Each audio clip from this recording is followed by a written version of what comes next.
Assalamu alaikum. Many other Americans have Muslims in their families or have lived in a Muslim majority country. I know because I am one of them. So I have Muslim members of my family. I have lived in Muslim countries. The largest one? The largest one, Indonesia. But my father came from a Kenyan family that includes generations of Muslims. As a boy, I spent several years in Indonesia and heard the call of the azan at the break of dawn. I have known Islam on 3 continents before coming to the region where it was first revealed. That experience guides my conviction. You're absolutely right that John McCain has not talked about my Muslim faith. Many people in this part of the world talk extensively about the fact that Obama has Islamic heritage, that some of his relatives in Africa are also practicing Muslims right now. When the President of the United States says, my family is Muslim, what are you supposed to respond to that? It is remarkable to have a president who can say, I've lived in Muslim countries, I have Muslim members of my family. That's certainly yet another first.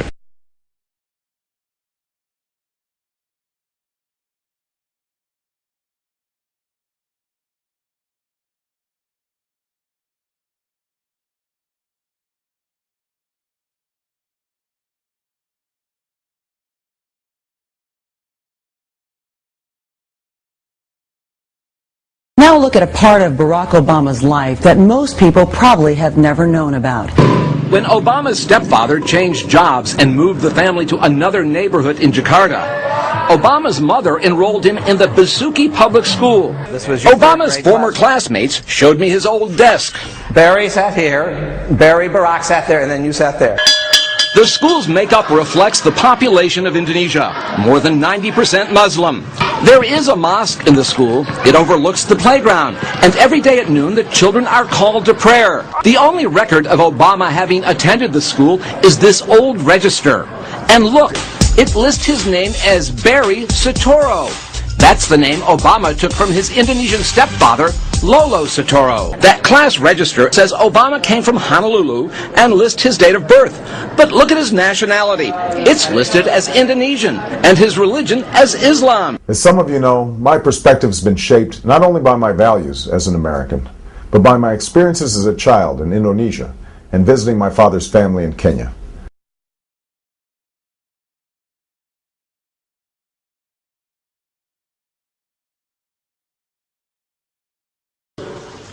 We will convey our deep appreciation for the Islamic faith, which has done so much over the centuries to shape the world. I would like to speak directly to the people and leaders of the Islamic Republic of Iran. Their great and celebrated culture. Over many centuries, your art, your music, literature, and innovation have made the world a better and more beautiful place. We know that you are a great civilization, and your accomplishments have earned the respect of the United States and the world. I also know civilization's debt to Islam. It was Islam at places like Uluzar that carried the light of learning through so many centuries, paving the way for Europe's Renaissance and Enlightenment. It was innovation in Muslim communities that developed the order of algebra, our magnetic compass and tools of navigation, our mastery of pens and printing, our understanding of how disease spreads and how it can be healed. Islamic culture has given us majestic arches and soaring spires, timeless poetry and cherished music, elegant calligraphy, and places of peaceful contemplation. They have fought in our wars, they have served in our government, they have stood for civil rights, they have started businesses, they have taught at our universities, they've excelled in our sports arenas, they've won Nobel Prizes, built our tallest building, and lit the Olympic torch. And when the first Muslim American was recently elected to Congress, he took the oath to defend our Constitution using the same Holy Quran. In ancient times and in our times, Muslim communities have been at the forefront of innovation and education.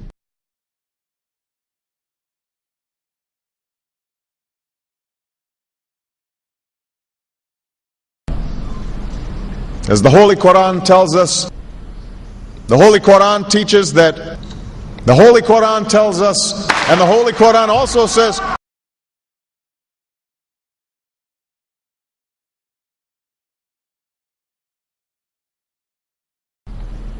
Islam is not part of the problem in combating violent extremism. It is an important part of promoting peace. The enduring faith of over 1 billion people is so much bigger than the narrow hatred of a few. In the United States, rules on charitable giving have made it harder for Muslims to fulfill their religious obligation. That's why I'm committed to working with American Muslims to ensure that they can fulfill zakat. It is important for Western countries to avoid impeding Muslim citizens from practicing religion as they see fit.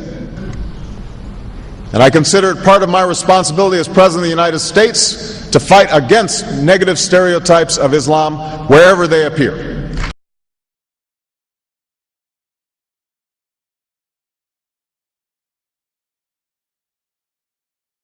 We are no longer a Christian nation. We do not consider ourselves a Christian nation. The United States has been enriched by Muslim Americans. Since our founding, American Muslims have enriched the United States. Islam has always been a part of America's story. There is a mosque in every state in our union and over 1,200 mosques within our borders. One of the points I want to make is that if you actually took the number of Muslims Americans, we'd be one of the largest Muslim countries in the world. Let there be no doubt, Islam is a part of America.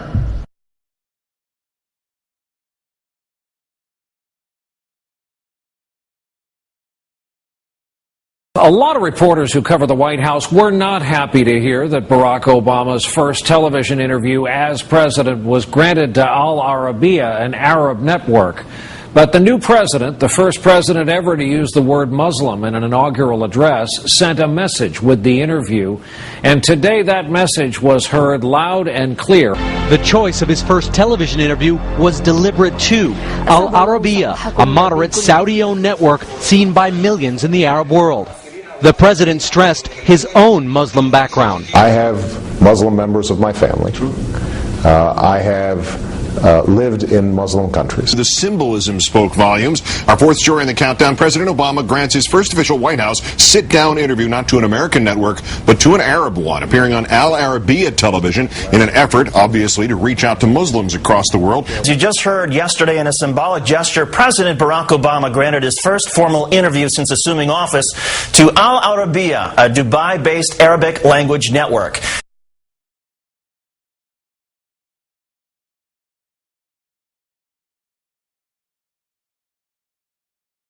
He did bow to the Muslim king, while he did not do it to the British Queen of England. And by bowing, he showed the world that I am subservient. I do bow down to you as a Muslim king, something no other president has done with Saudi Arabia. The Saudi king is his peer. He is not his subordinate in order to bow for him. And this is exactly what Obama did. Usually it is out of respect that someone would nod his head when bowing to royalty, and the ladies will give curtsy. But Obama went beyond what is required as a head of state and bowed to the Saudi king, and that's unacceptable. It sent the wrong symbol. When you say it sends the wrong signal, what signal do you think it sends? It sent a message that Islam is superior to any other master or king or president in the world, that an American president bowed to a Muslim king. It also sent a message that terrorism and jihadism is giving Islam the respect it should have on the world stage, to the point that it made an American president, for the first time in history, bow to a Muslim king.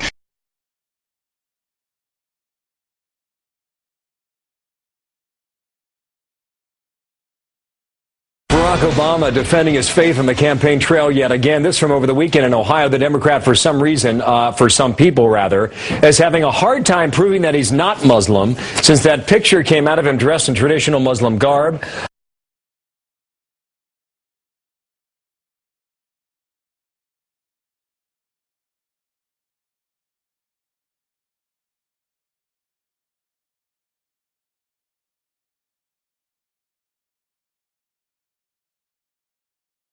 As somebody who has family living overseas, who myself lived overseas for a time, I would be able to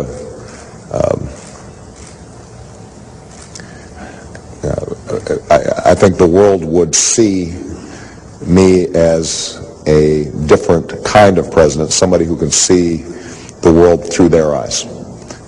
And so I've said this before, if I go to a poor country to talk about how the United States and that poor country can cooperate, I do so with the credibility of somebody who has a grandmother who lives in a poor village in Africa.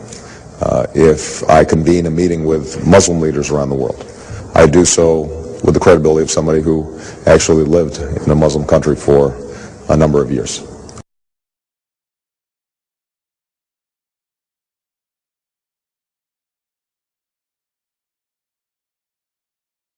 On behalf of the American people, including Muslim communities in all 50 states, I want to extend best wishes to Muslims in America and around the world.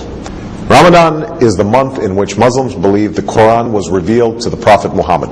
I know this to be a festive time, a time when families gather and meals are shared. But I also know that Ramadan is a time of intense devotion and reflection, a time when Muslims fast during the day and perform Taraweeh prayers at night, reciting and listening to the entire Quran over the course of the month. Today, I want to wish Muslims across America and around the world a blessed month as you welcome the beginning of Ramadan. Thank you. Well, it is my great pleasure to host all of you here at the White House to mark this special occasion, Ramadan Kareem. I want to say that I'm deeply honored to welcome so many members of the diplomatic corps, as well as several members of my administration and distinguished members of Congress, including the first two Muslims to serve in Congress, Keith Ellison and Andre Carson. Where are they? Give them a big round of applause.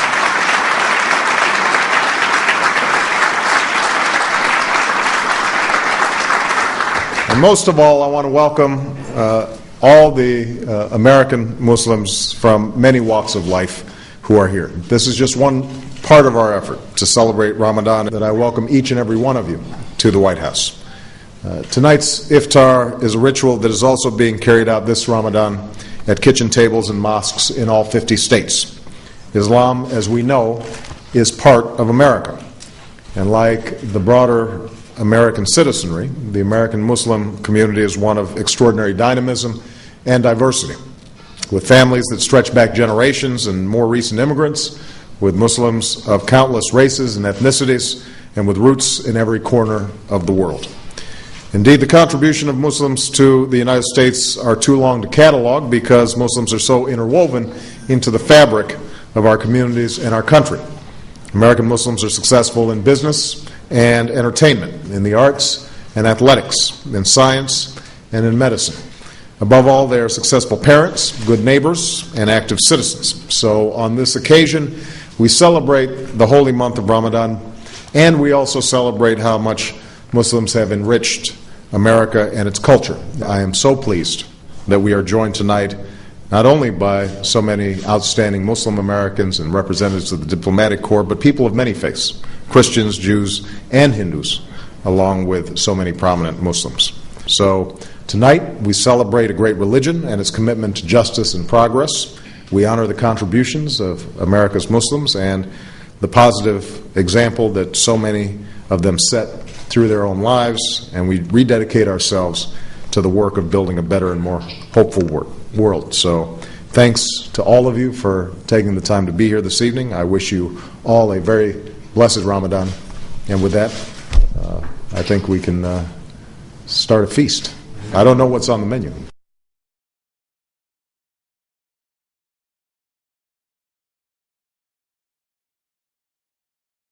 Officials at Georgetown University covered a monogram symbolizing the name of Jesus because it was inscribed on the stage where the president spoke Tuesday. The White House asked for all symbols to be covered at the lecture hall. The monogram, IHS, which comes from the Greek for Jesus, was covered with a triangle of black painted plywood.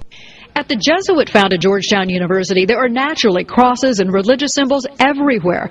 But Tuesday, when this stage at Gaston Hall was set for President Barack Obama, the cross and the letters IHS, a symbol for Jesus Christ's name, were covered over, blacked out. This photograph shows how the pediment above the stage normally looks, but this was how it appeared Tuesday.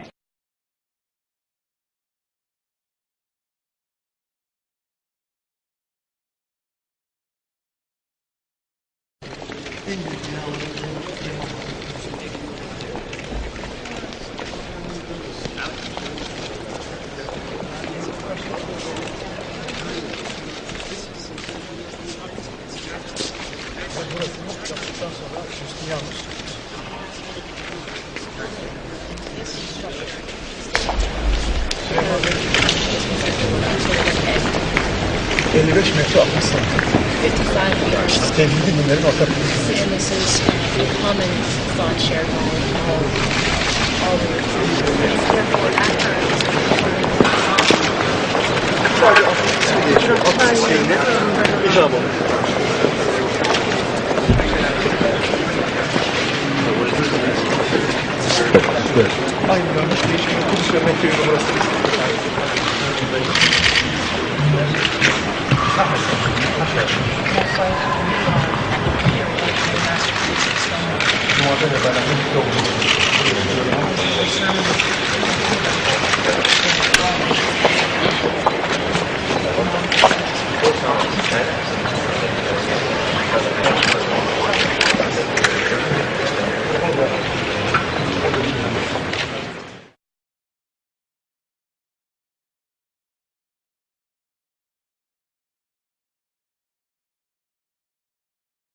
An army officer, a Muslim convert, is the suspect in a shooting spree at the largest U.S. Army base. At least 12 are dead, military and civilians, while more than 30 were wounded.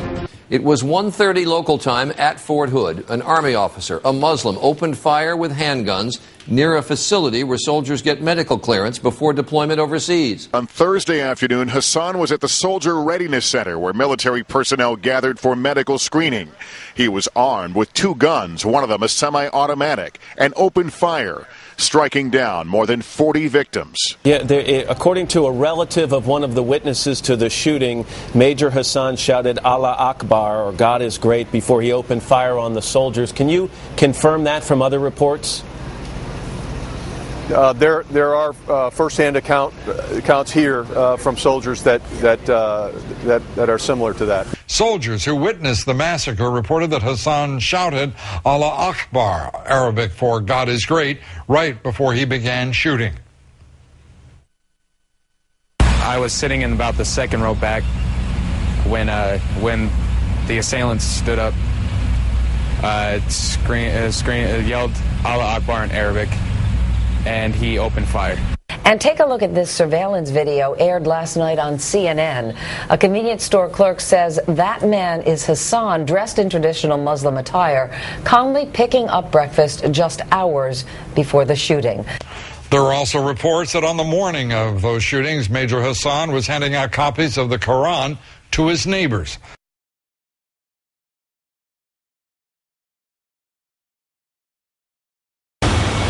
Early this year, when Nidal Malik Hassan was still assigned to Walter Reed Army Hospital outside Washington, U.S. intelligence officials say he sent an email to a Muslim cleric living in Yemen, Anwar al-Awlaki. Officials say over 6 months, Major Nidal Hassan traded 10 to 20 messages with the controversial cleric, who has ties to al-Qaeda and the 9/11 hijackers.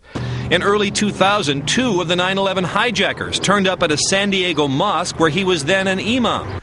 He left the U.S. in 2002 for Yemen, and since then, in videos and online lectures, he has offered justifications for attacks on the West. He is literally taking al-Qaeda propaganda written by some of al-Qaeda's key leaders and translating it into English and interpreting it for a Western audience. Al-Awlaki's website now calls Hussein a hero, asking how can there be any dispute about the virtue of what he has done. So essentially, Hassan's former religious leader, now in Yemen, is the top al-Qaeda guy.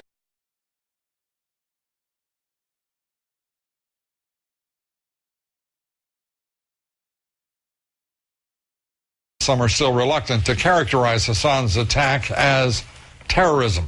President Obama's remarks following the Fort Hood massacre described the shootings as an act of violence. Terrorism, he did not say. President Obama says people should be patient and not jump to conclusions about what prompted the attack at Fort Hood. In his weekly radio and internet address, he said with the Veterans Day holiday next week, the country should take time to remember exactly who makes up the armed forces. They're Americans of every race, faith, and station.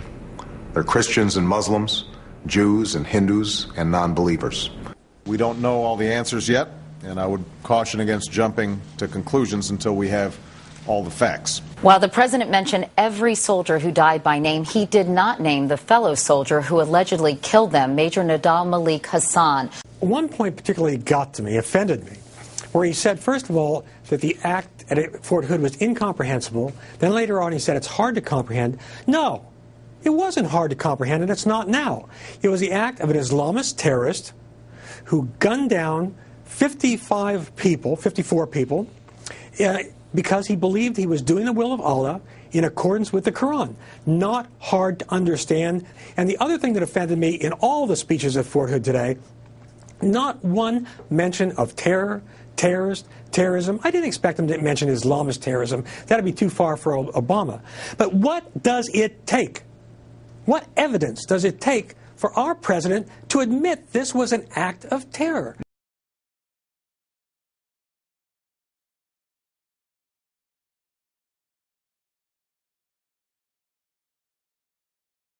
The day of the shooting, the first statement, he comes out, he steps to the podium. The country is waiting to hear from the commander-in-chief after 13 servicemen and women under his command were gunned down. We get 2 minutes of shout-outs before he even addresses it. Number two, he talks about this act. You get 2 minutes 2 minutes of shout-outs at the podium to all of his buddies in the front row before he even gets to a statement on the actual shooting. We're told that President Obama will address this shooting rampage now. Let's listen live. Please, everybody have a seat. Let me, first of all, just thank Ken and the entire Department of the Interior staff for organizing just an extraordinary conference. I want to thank my cabinet members and senior administration officials who participated today. I hear that Dr. Joe Medicine Crow was around, and so I want to give a shout out to that Congressional Medal of Honor winner. Good to see you.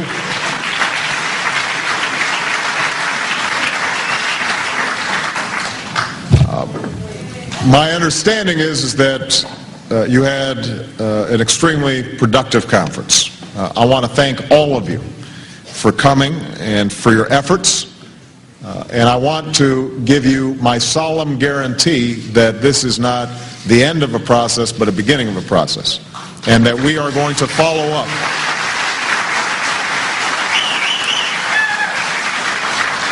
We are going to follow up. Every single member of my team understands that this is a top priority for us. I want you to know that, as I said this morning, this is not something that we just give lip service to. And we are going to keep on working with you to make sure that the first Americans get the best possible chances in life in a way that's consistent with your extraordinary traditions and culture and values. Now, I have to say, though, that beyond that, I plan to make some broader remarks about the challenges that lay ahead for Native Americans, as well as collaboration with our administration. But as some of you might have heard, there has been a tragic shooting at the Fort Hood Army base in Texas.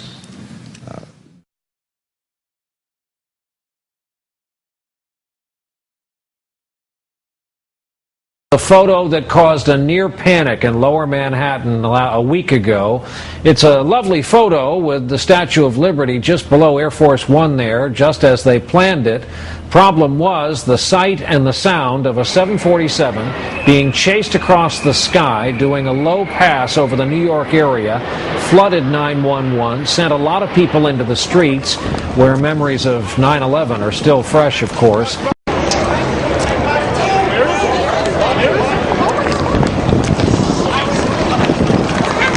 Run! Oh my God! Oh yeah.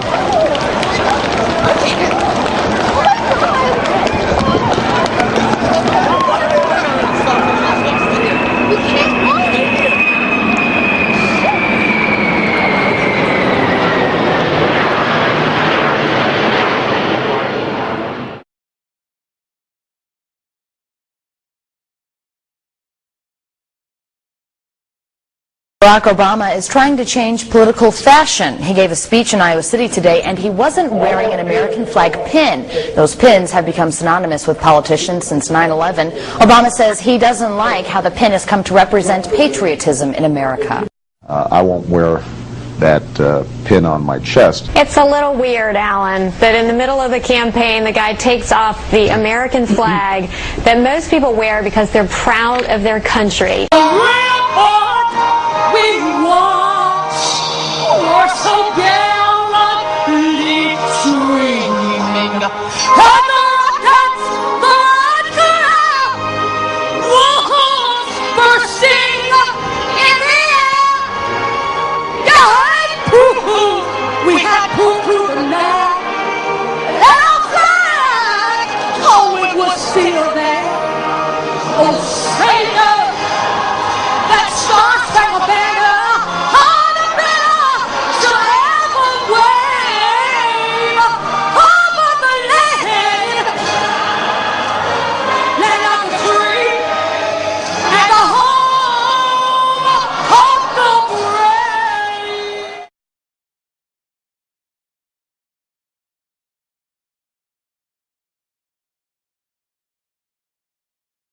NASA's top man, who says President Obama wants the space agency's top priority to be Muslim outreach. NASA Administrator Charles Bolden traveled to the Mideast last month on a mission of outreach to the Muslim world. In an interview with Al Jazeera, he said President Obama asked him to carry out a three-pronged program at NASA.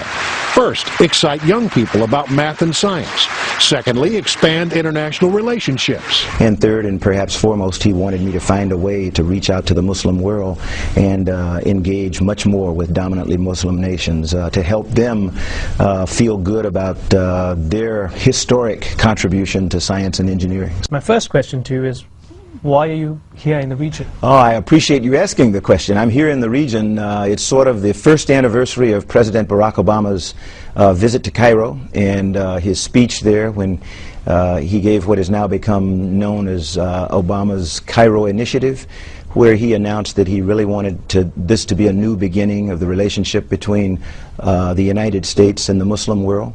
When I became the NASA administrator, or before I became the NASA administrator, he charged me with three things. One was he wanted me to help re-inspire children to want to get into science and math. He wanted me to expand our international relationships. And third, and perhaps foremost, he wanted me to find a way to reach out to the Muslim world and engage much more with dominantly Muslim nations to help them feel good about their historic contribution to science and engineering. Well, that was NASA Administrator Charles Bolden recounting his mission as spelled out to him by President Obama in an interview with Al Jazeera TV. So, the President wants our space program boss to focus, first and foremost, on making the Muslim world feel good?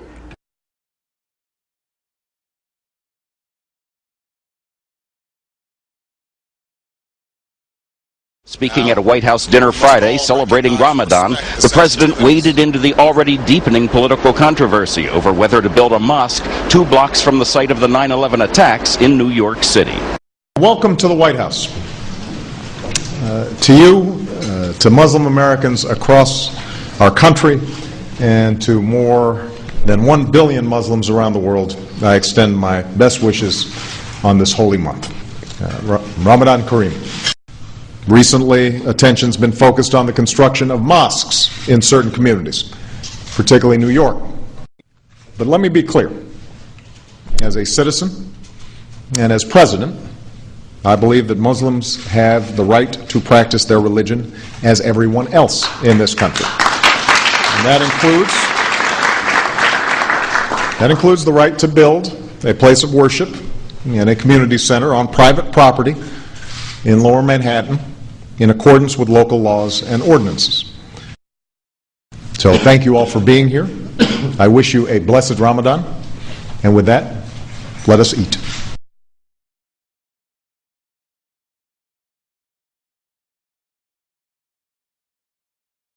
I want to bring in our chief White House correspondent, Jake Tapper. And Jake, you've learned more about laying Osama bin Laden's body to rest at sea and how that was transported, how that was fulfilled, and what can you tell us about that?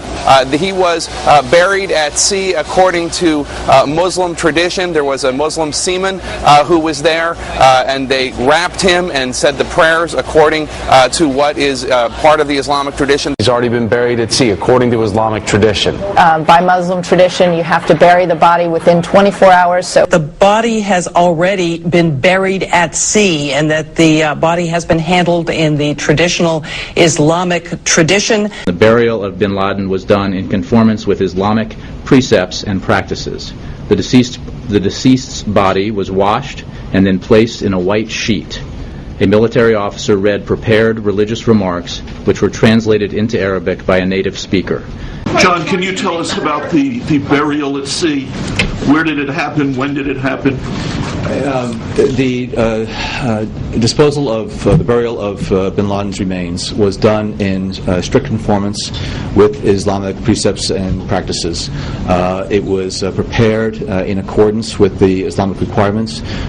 We early on made provisions for that type of burial, and we wanted to make sure that it was going to be done, again, in strict conformance. We thought it was important to think through ahead of time how we would dispose of the body if he were killed in the compound. And I think that what we tried to do was consulting with experts in Islamic law and ritual to find something that was appropriate, that was respectful of the body.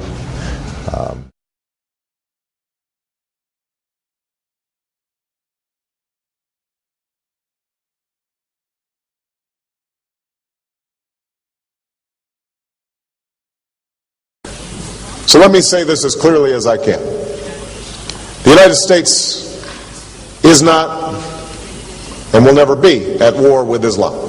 America is not and never will be at war with Islam.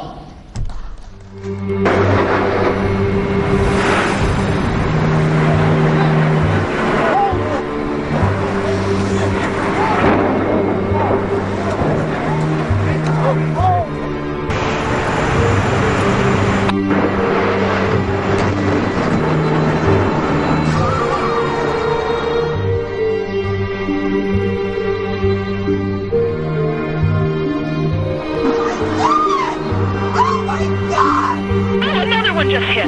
Something else just hit. A very large plane just flew directly over my building.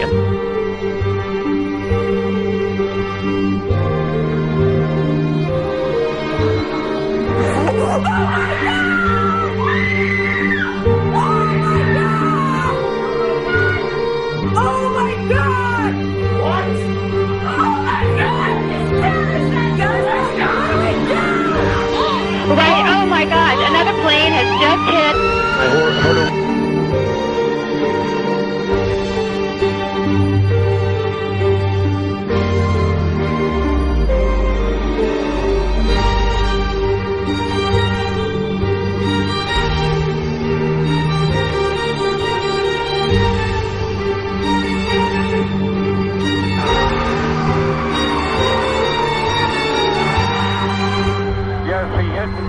number one. The other building. Yes, he flew right into it.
That right there?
Thank you. And Ed Shoma Mubarak.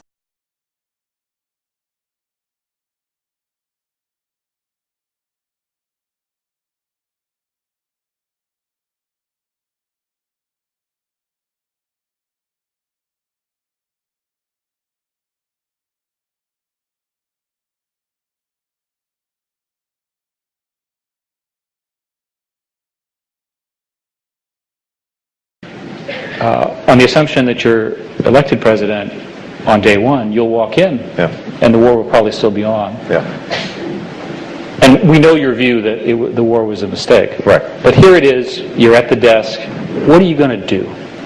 We will call in, I will call in the Joint Chiefs of Staff, my Secretary of State nominee, my National Security Advisor nominee, and they will have a new mission, which is to end this war. I will give our military a new mission on my first day in office, ending this war. We can safely bring out 1 to 2 brigades per month. We can safely redeploy our combat brigades at a pace that would remove them in 16 months. At that pace, we will have our combat troops out in 16 months. The only mission, we will not have permanent bases in Iraq, and we will not have combat operations in Iraq. The only mission that I will allow will be to protect our embassy and our civilian personnel, diplomats, humanitarian workers. The war in Iraq should have never been authorized and should have never been waged. Should have never been fought. The time for waiting in Iraq is over. The days of our open-ended commitment must come to a close, and the need to bring this war to an end is here. That's why today I'm introducing the Iraq War De-Escalation Act of 2007. This plan would not only place a cap on the number of troops in Iraq and stop the escalation, more importantly, it would begin a phased redeployment of U.S. forces with the goal of removing all U.S. combat forces from Iraq. So let me say this as plainly as I can. By August 31st, 2010, our combat mission in Iraq will end. I intend to remove all U.S. troops from Iraq by the end of 2011. We have to be clear and unequivocal. We do not torture. This morning I signed 3 executive orders.